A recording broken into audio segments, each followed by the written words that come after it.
ಛಲವಾದಿ ನಾರಾಯಣಸ್ವಾಮಿ ಮೇಲೆ ಕಾಂಗ್ರೆಸ್ನ ಗೂಂಡಗಳ ಹಲ್ಲೆ ಮಾಡುವ ಪ್ರಯತ್ನ ನಡೆದಿದೆ. ಸ್ವಲ್ಪ ಹೆಚ್ಚು ಕಮ್ಮಿ ಆಗಿದ್ರೆ ಜೀವಕ್ಕೆ ಕುತ್ತು ಬರ್ತಿತ್ತು. ಕಾಂಗ್ರೆಸ್ ಅಧಿಕಾರಕ್ಕೆ ಬಂದ ಮೇಲೆ ಗೂಂಡಗಳು ಬಿಜೆಪಿ ನಾಯಕರನ್ನ ಟಾರ್ಗೆಟ್ ಮಾಡ್ತಿದ್ದಾರೆ. ಕಳೆದ 2 ವರ್ಷಗಳಿಂದ ಈ ರೀತಿಯ ಪ್ರವೃತ್ತಿ ನಡೀತಾ ಇದೆ. ಸಿಟಿ ರವಿಯವರಿಗೂ ವಿಷಯದಲ್ಲೂ ಸಹ ಇದೇ ರೀತಿ ಆಯಿತು. 18 ಶಾಸಕರನ್ನ ಅಮಾನತು ಮಾಡಿ ಅವರ ಸವಲತ್ತುಗಳನ್ನು ಕಡಿತ ಮಾಡಿದ್ದಾರೆ. ಕಾಂಗ್ರೆಸ್ ನಾಯಕರ ಗೂಂಡ ಸಂಸ್ಕಾರ ತೋರಿಸ್ತಿದ್ದಾರೆ ಅಂತ ಹೇಳಿದರು. ಇನ್ನು ಕಾಂಗ್ರೆಸ್ ನಾಯಕರ ಗೂಂಡ ವರ್ತನೆ ಕಾರ್ಯಕರ್ತರಿಗೂ ಬಂದಿದೆ. ಛಲವಾದಿ ನಾರಾಯಣಸ್ವಾಮಿ ಅವರು ಕಾಂಗ್ರೆಸ್ ನಾಯಕರ ವಿರುದ್ಧ ಸದನದಲ್ಲಿ ಬಿಡಿಬಿಡಿಯಾಗಿ ಮಾಡುತ್ತಿದ್ದಾರೆ. ಪ್ರಿಯಾಂಕಾ ಖರ್ಗೆ ಹಾಗೂ ಮಲ್ಲಿಕಾರ್ಜುನ್ ಖರ್ಗೆ ಅವರು ಹಗರಣಗಳನ್ನು ಬಿಡಿಬಿಡಿಯಾಗಿ ಬಿಚ್ಚಿಟ್ಟಿದ್ದಾರೆ. ನಾವು ಛಲವಾದಿ ನಾರಾಯಣಸ್ವಾಮಿ ಅವರ ಪರವಾಗಿ ಇದ್ದೇವೆ. ಛಲವಾದಿ ನಾರಾಯಣಸ್ವಾಮಿ ಅವರಿಗೆ ಕೂಡಲೇ ಸೂಕ್ತ ರಕ್ಷಣೆ ನೀಡಬೇಕೆಂದು ಶಾಸಕ ಡಿಎಸ್ ಅರುಣ್ ಹೇಳಿದರು.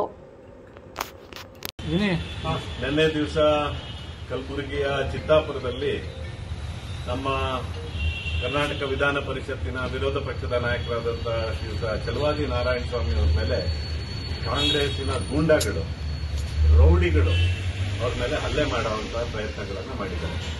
ಸ್ವಲ್ಪ ಹೆಚ್ಚು ಕಡಿಮೆ ಆಗಿದ್ದಿದ್ರೆ ನಿಜವಾಗ್ಲೂ ಅವ್ರ ಪ್ರಾಣಕ್ಕೆ ಒಂದು ತುತ್ತನ್ನು ತರುವಂತಹ ಸ್ಥಿತಿಗೆ ಹೋಗುವಂಥದ್ದು ನಿನ್ನೆ ಚಿತ್ತಾಪುರದಲ್ಲಿ ನಡೆದಿದೆ.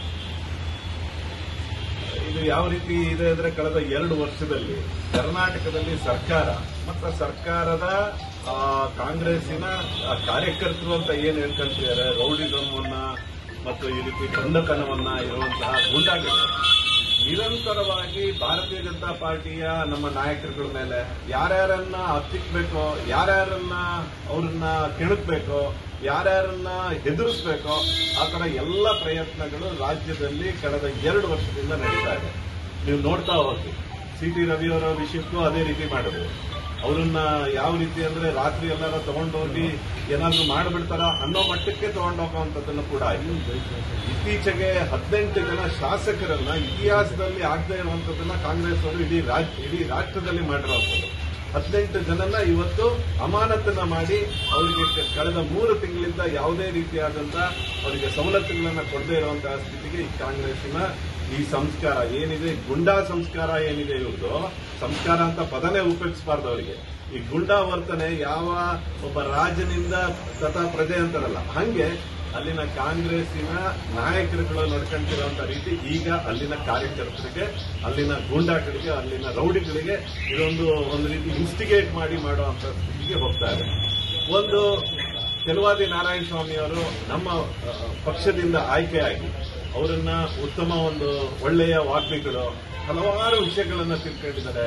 ಅತ್ಯಂತ ಹಿಂದುಳಿದಿಂದ ಬಂದು ಉತ್ತಮ ನಾಯಕನಾಗಿ ಇವತ್ತು ಹಲವಾರು ಭ್ರಷ್ಟಾಚಾರಗಳ ಮತ್ತು ಹಗರಣಗಳನ್ನ ಇವತ್ತು ವಿಧಾನ ಪರಿಷತ್ತಿನಲ್ಲಿ ಮಾನ್ಯ ಮಲ್ಲಿಕಾರ್ಜುನ ಖರ್ಗೆ ಮತ್ತು ಪ್ರಿಯಾಂಕಾ ಖರ್ಗೆ ಅವರು ಏನೇನು ಭ್ರಷ್ಟಾಚಾರಗಳು ಮಾಡಿದ್ದಾರೆ, ಇಷ್ಟು ವರ್ಷಗಳ ಕಾಲ ಏನೇನು ಮಾಡಿದ್ದಾರೆ ಅದನ್ನ ಬಿಡಿಯಾಗಿ ಅವರು ವಿಧಾನ ಪರಿಷತ್ತಿನ ಕಲಾಪದಲ್ಲಿ ಪ್ರಸ್ತಾಪ ಮಾಡಿದ್ದೆ ಇವತ್ತು ಅವರನ್ನ ಹತ್ತಿಕ್ಕುವಂತಹ ಕೆಲಸ ಕಾಂಗ್ರೆಸ್ಸಿನ ಗೂಂಡಾಗಳು ಮಾಡ್ತಾ ಇರುವಂತದ್ದು.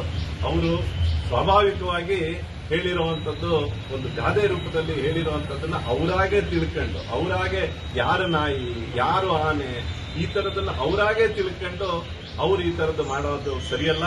ಆ ರೀತಿ ಹೇಳ್ತಾ ಹೋದ್ರೆ ಮಲ್ಲಿಕಾರ್ಜುನ ಖರ್ಗೆ ಅವರು ನಮ್ಮ ದೇಶದ ಹೆಮ್ಮೆಯ ಪ್ರಧಾನಮಂತ್ರಿ ಬಗ್ಗೆ ಏನೇನು ಹೇಳಿರುವಂಥದ್ದು, ಏನೋ ವಿಷಸರ್ಪ ಎಷ್ಟು ಬಾರಿ ಹೇಳಿರುವಂಥದ್ದು. ನಾವೇನ್ ಮಾಡಬೇಕು? ನಮಗೆ ನಮ್ಮ ಭಾರತೀಯ ಜನತಾ ಪಾರ್ಟಿಯ ನಮ್ಮ ಕಾರ್ಯಕರ್ತರಿಗೆ ಒಂದು ಸಂಸ್ಕಾರ ಇದೆ. ಯಾವ ರೀತಿ ಪ್ರತಿಭಟನೆ ಆಗ್ತವೋ, ಯಾವ ರೀತಿ ಯಾರ ಬಗ್ಗೆ ಏನ್ ಮಾತಾಡಬೇಕು ಅನ್ನೋಂಥದ್ದು ಸಂಸ್ಕಾರ ನಮಗಿದೆ. ಹಾಗಾಗಿ ಇವತ್ತು ನಾನು ಖಂಡಿಸ್ತೀನಿ. ಛಲವಾದಿ ನಾರಾಯಣಸ್ವಾಮಿ ಅವರಿಗೆ ಸೂಕ್ತವಾದಂತಹ ಭದ್ರತೆಯನ್ನು ಒದಗಿಸಬೇಕು. ಛಲವಾದಿ ನಾರಾಯಣಸ್ವಾಮಿ ಅವರ ಜೊತೆ ನಾವೆಲ್ಲರೂ ಇದ್ದೀವಿ. ಛಲವಾದಿ ನಾರಾಯಣಸ್ವಾಮಿ ಅವರು ಇವತ್ತು ಏನು ಭ್ರಷ್ಟ ಕಾಂಗ್ರೆಸ್ ಸರ್ಕಾರ ಮತ್ತು ಏನು ಕಲಬುರಗಿಯಲ್ಲಿ ನಡೀತಾ ಇದೆ ಭ್ರಷ್ಟಾಚಾರ, ಅವರೊಂದು ಕೆಡಿಪಿಯ ವಿಷಯವಾಗಿ ಅವ್ರು ಮಾಡಿರುವಂತಹ ಭ್ರಷ್ಟಾಚಾರದ ಬಗ್ಗೆ ಬಿಡಿಯಾಗಿ ಇಟ್ಟಾಗ ಅದನ್ನು ವಾಪಸ್ ಕೊಡುವಂತದ್ದನ್ನಾಯ್ತು. ಅಂದ್ರೆ ಒಬ್ರು ಈ ರೀತಿಯಾದಂತಹ ನ್ಯಾಯಯುತವಾದಂತಹ ಪ್ರಾಮಾಣಿಕವಾದಂತಹ ಪ್ರಯತ್ನಗಳನ್ನ ಮಾಡಿದಾಗ ಈ ರೀತಿ ಕಾಂಗ್ರೆಸ್ಸಿನ ಗೂಂಡಾಗಳು, ಕಾಂಗ್ರೆಸ್ಸಿನ ಗೂಂಡಾ ನಮ್ಮ ನಾಯಕರುಗಳು ಅವ್ರು ಮಾಡ್ತಾ ಇರುವಂತಹ ಹತ್ತಿಕ್ಕುವಂತ ಕೆಲಸ ಮಾಡ್ತಾ ಇದ್ದಾರೆ. ನಾವು ಛಲವಾದಿ ನಾರಾಯಣಸ್ವಾಮಿ ಅವ್ರ ಜೊತೆ ಇದ್ದೀವಿ. ನಾವು ಎಂದಿಗೂ ಈ ಭ್ರಷ್ಟ ಕಾಂಗ್ರೆಸ್ ಸರ್ಕಾರವನ್ನ ಇಳಿಸೋ ತನಕ ನಾವು ಸುಮ್ಮನಿರಲ್ಲ. ನಮ್ಮ ಹೋರಾಟಗಳು ನಿರಂತರವಾಗಿರುತ್ತೆ. ಅವರು ಛಲವಾದಿ ನಾರಾಯಣಸ್ವಾಮಿ ಅವ್ರ ಮೇಲೆ ಇವತ್ತೇನು ಹಲ್ಲೆ ಆಗಿದೆ, ಅವ್ರು ಯಾರ್ಯಾರಿದ್ದಾರೆ ಅವರಿಗೆ ಸೂಕ್ತವಾದಂತಹ ಅವ್ರ ಮೇಲೆ ಕ್ರಮವನ್ನು ಒದಗಿಸಬೇಕು. ಯಾಕಂದ್ರೆ ಡಿಜೆಹಳ್ಳಿ ಕೆಜೆಹಳ್ಳಿ ನೋಡಿದ್ವಿ, ಹುಬ್ಬಳ್ಳಿ ನೋಡಿದ್ವಿ. ನಮ್ಮ ವಿಧಾನಸೌಧದಲ್ಲೇ ಪಾಕಿಸ್ತಾನ ಜಿಂದಾಬಾದ್ ಅನ್ನೋರಿಗೆ ಇವತ್ತು ಹೊರಗಡೆ ಆರಾಮಾಗಿ ಓಡಾಡ್ತಾ ಇರುವಂತಹ ಸ್ಥಿತಿಲಿ ನಮಗೆ ನಂಬಿಕೆ ಇಲ್ಲ ಈ ಕಾಂಗ್ರೆಸ್ ಸರ್ಕಾರ. ದಯಮಾಡಿ ನಾನು ತಮ್ಮ ಮೂಲಕ ಹೇಳೋದಾದ್ರೆ ಕಾಂಗ್ರೆಸ್ ಇನ್ನಾದ್ರೂ ಎಚ್ಚೆತ್ತು ಅವರು ಪ್ರಾಮಾಣಿಕವಾಗಿ ಕೆಲಸವನ್ನ ಮಾಡುವಂತಹ ಕೆಲಸಕ್ಕೆ ಹೋಗಬೇಕು.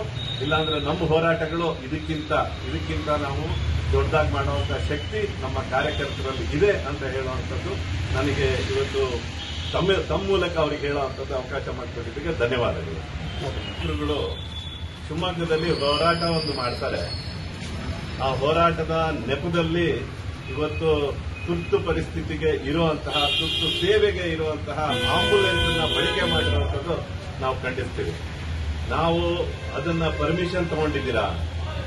ಪರ್ಮಿಷನ್ ತಗೊಂಡಿಲ್ಲ ಅಂದ್ರೆ ಮಾನ್ಯ ಜಿಲ್ಲಾಧಿಕಾರಿಗಳೇ, ರಕ್ಷಣಾಧಿಕಾರಿಗಳೇ, ಇದು ತಪ್ಪು. It's totally illegal. ಅವ್ರ ಮೇಲೆ ಆಕ್ಷನ್ ಅನ್ನು ತಗೋಬೇಕು. ನಾವು ಕೂಡ ಕಂಪ್ಲೇಂಟ್ ಕೊಡೋರಿದ್ದೀವಿ. ಈ ರೀತಿಯಾದಂತಹ ಹೋರಾಟಗಳನ್ನು ಮಾಡಿ, ನಾವು ಬೇಡ ಅಂತ ಹೇಳಲ್ಲ. ಈ ಸಂವಿಧಾನದಲ್ಲಿ ಪ್ರಜಾಪ್ರಭುತ್ವದ ವ್ಯವಸ್ಥೆಯಲ್ಲಿ ನಮಗೆಲ್ಲರಿಗೂ ಹಕ್ಕಿದೆ. ಆದರೆ ಮಾಡುವಾಗ ಎಲ್ಲರಿಗೂ